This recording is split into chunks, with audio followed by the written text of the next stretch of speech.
I have not been directly involved in the designing of the new cohesion policy, which drove through the smart specialization strategy. But I was extremely interested because I understood that we were in front of a real big and deep change in designing regional policies.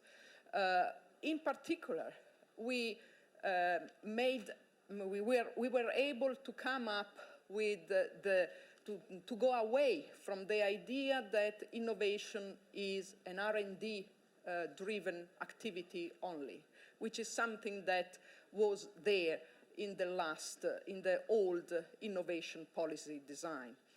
But secondly, we also were able to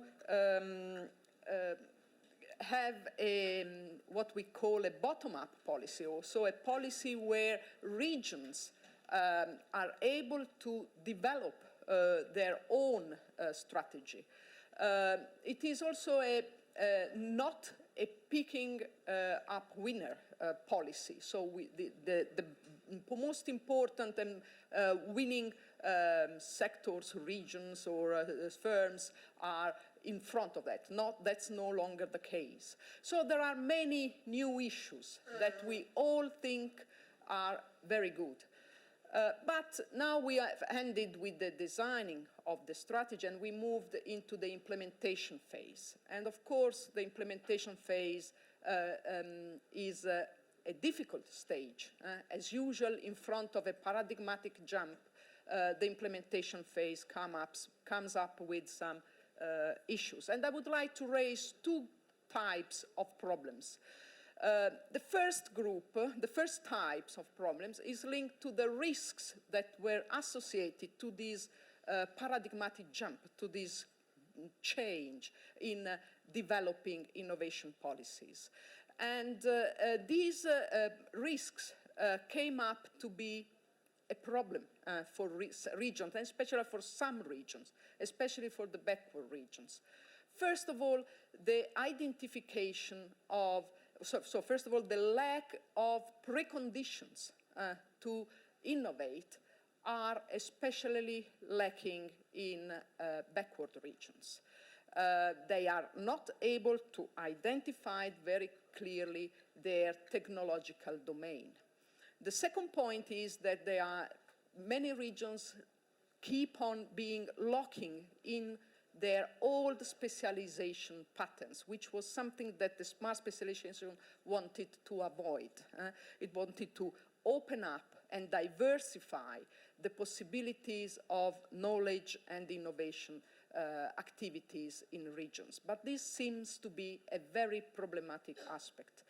And then we also have the fact that the priority setting is extremely difficult. In Italy, if we look at especially the southern regions, 5 over 8 of our southern regions claim that their specialization is in life science, in renewable energy, and in electronics or something like that. I don't remember quite well. The other ones, the other 3, claim that their specialization is in ICTs and in nanotechnologies. I don't think that this is really what we were expecting from this region. I wonder whether there is their competitive advantage. And then I move to the second point quickly, that is to say, smart specialization turns out to be extremely an industrial strategy, more than a territorial strategy. But smart specialization strategy is about development.